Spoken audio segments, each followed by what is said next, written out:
Bonjour, aujourd'hui on va faire la troisième étape de la pharmacocinétique liée à le métabolisme des médicaments.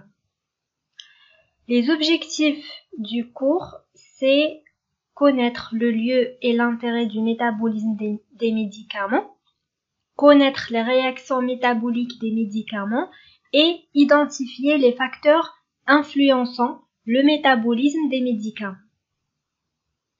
On va commencer par un petit rappel. Donc, le devenir du médicament dans l'organisme, ça signifie la pharmacocinétique. Donc, la première phase, c'est l'absorption, l'effet du premier passage, puis la distribution et le métabolisme et l'élimination. C'est quoi la définition de le métabolisme ou là la biotransformation des médicaments?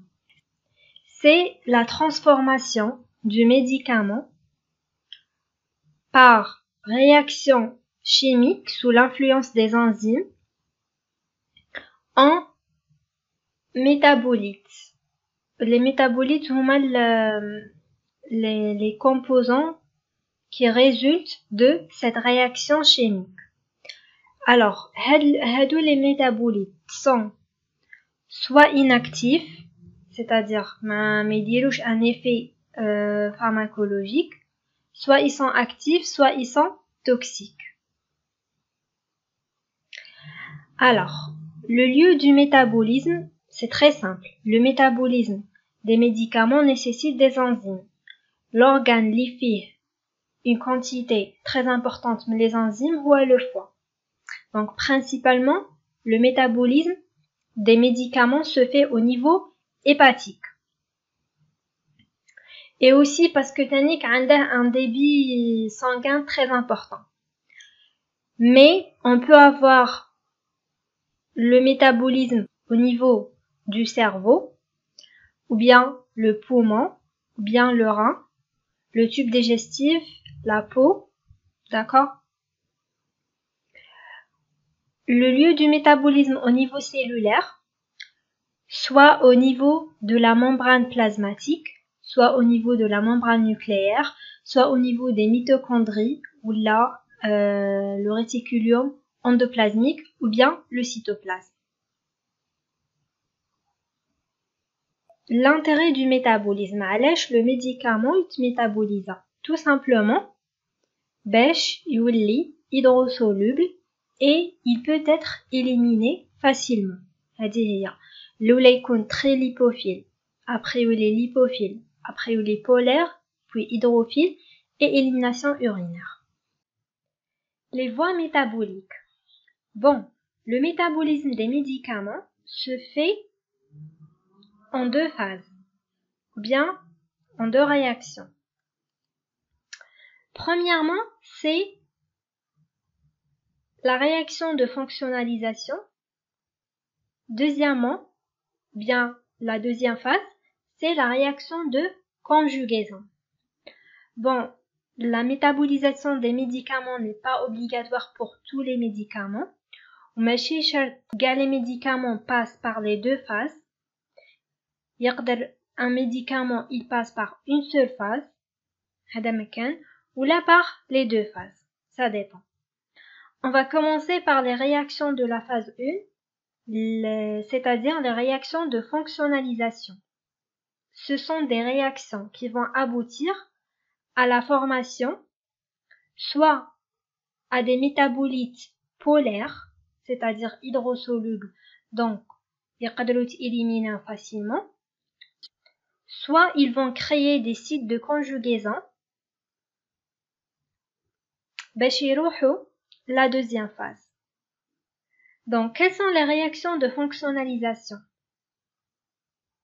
Il y a trois réactions. Il y a la réaction d'oxydation, oxydant, ou la réaction de réduction, تفاعل إرجاع. La réaction d'oxydation, c'est la plus fréquente.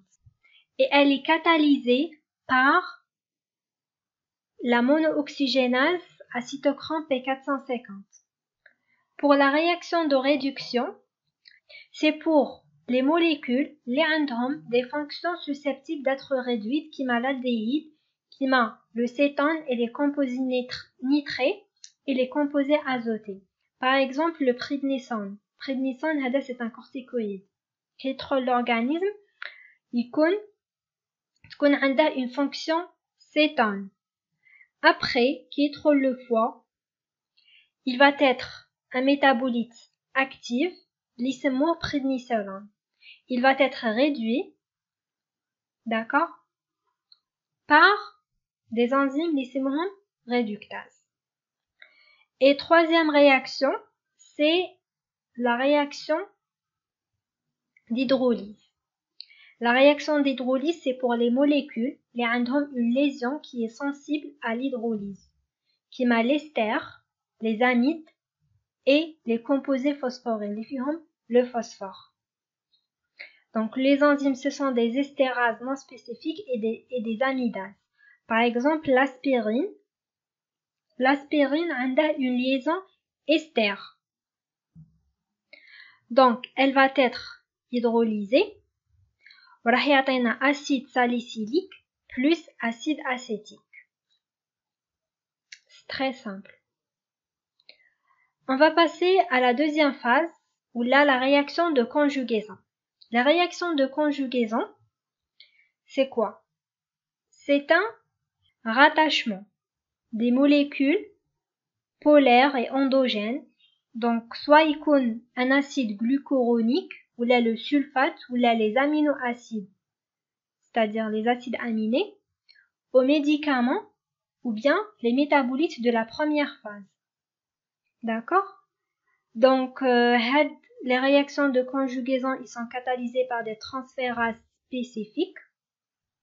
Ok, c'est très important, c'est spécifique. Et nécessitent un apport énergétique.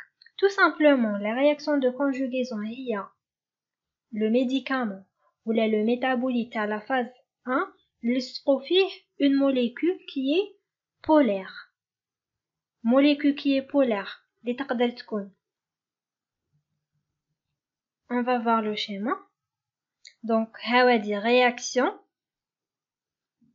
chimique qui nécessite de l'ATP.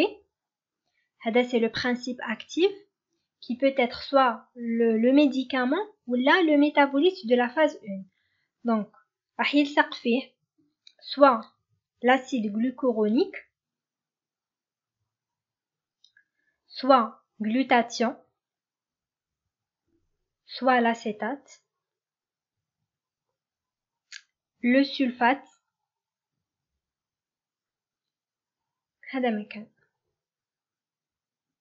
et puis ça va donner bien sûr une molécule qui est inactive, qui est polaire, hydrosoluble. En bas des kines élimine, tout simplement. Donc, je vous donne des exemples.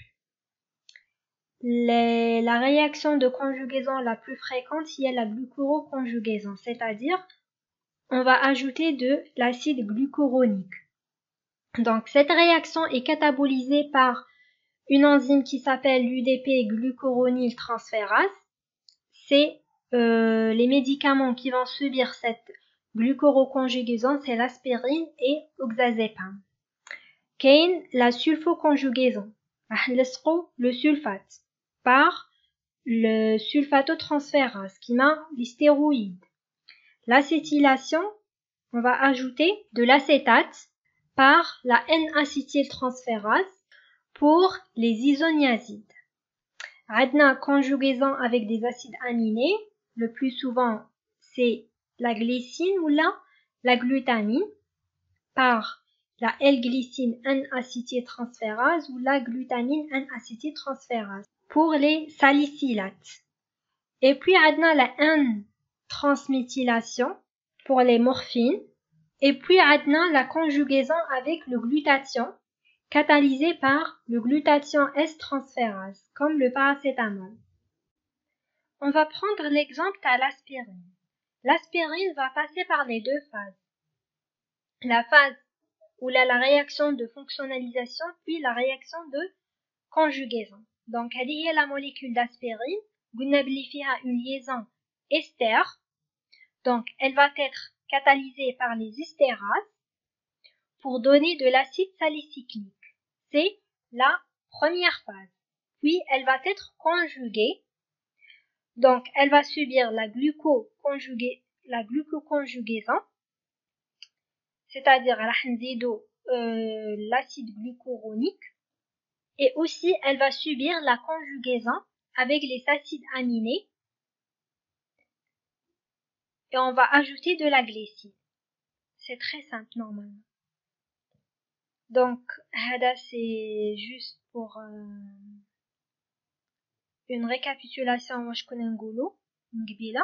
Donc, le médicament, soit le métabolite de la phase 1, نزيدو له les molécules par les enzymes. وهذا c'est le nom de la réaction. On va décliner le résultat. عندنا un médicament conjugué ou là un métabolite conjugué qui est bien sûr hydrosoluble après élimination. Le dernier point, c'est les facteurs qui modifient le métabolisme. Quels sont les facteurs qui influencent le métabolisme des médicaments? Il y a des facteurs intrinsèques ou il y a des facteurs extrinsèques. Pour les facteurs intrinsèques physiologiques, on a l'âge, le sujet âgé, parce que on a le vieillissement des organes, on a le vieillissement du foie, on a le foie mais il y a les enzymes, on a le métabolisme ينقص. Le nouveau-né, le foie il est immature, donc on a les enzymes. Et puis la constitution génétique, donc chaque personne a ses propres gènes. C'est-à-dire كل واحد وعنده le métabolisme تاعه. كاين اللي عنده un métabolisme lent, كاين اللي عنده un métabolisme rapide. Et puis les facteurs pathologiques, insuffisance hépatique. Donc le foie il est malade. Donc ما كانش assez d'enzymes pour métaboliser les médicaments. Et l'insuffisance cardiaque, ما كانش assez de sang ou là le débit ينقص. Et puis le foie ما راحش يخدم غاية كيما يكون le débit طالع. Pour les facteurs extrinsèques, la voie d'administration bien sûr. La voie locale, elle va pas subir le métabolisme, contrairement à la voie générale. La posologie, parce que il a un surdosage, il y a des métabolites toxiques. Comme le paracétamol par exemple, plus de 4 grammes par jour, ça donne des métabolites toxiques. Et puis les interactions médicamenteuses. Qu'il y a des médicaments inducteurs, c'est-à-dire les réactions métaboliques, ou les inhibiteurs, les réactions métaboliques. Bon, les interactions médicamenteuses, on va le faire après. Et c'est tout pour aujourd'hui. Merci de votre attention.